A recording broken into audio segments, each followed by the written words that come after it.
So you and I are speaking on Saturday afternoon, and late last night on Friday evening, news broke that civil rights leader and Georgia Congressman John Lewis passed away. I wanted to give you a moment to reflect on his life, and as somebody who is seeking public office, what lessons do you take from his lifelong fight for justice in Congress and as a civil rights activist? I think the first lesson I take from looking at John Lewis's life is that I have missed a lot of opportunities to do good trouble, as he would say.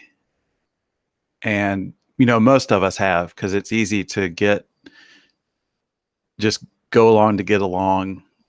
The car broke down. That's the most important thing in your life. Or the refrigerator is burnt out. And, you stack these things one after the other. And it's easy to kind of let the world and the plight of your neighbors fall to the background. And my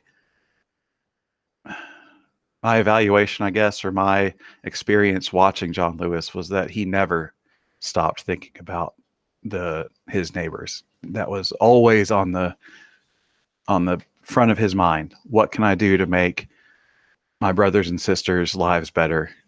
And he didn't care if they were on his side or opposing him. He cared about them as people all the time, and he brought that to every piece of legislation, every meeting, every speech, everything that I ever saw about him.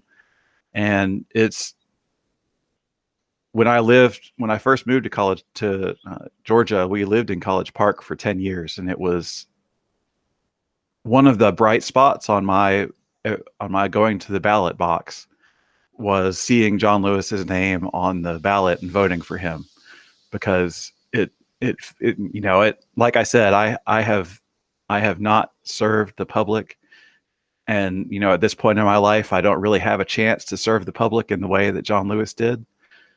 I can hope that me and others who have been inspired by his leadership will come together and help realize more of the dreams that he and Dr. King put out there, and partner with all of the people of color in Georgia and in America who still don't have the kind of actual equality that they've been promised for decades.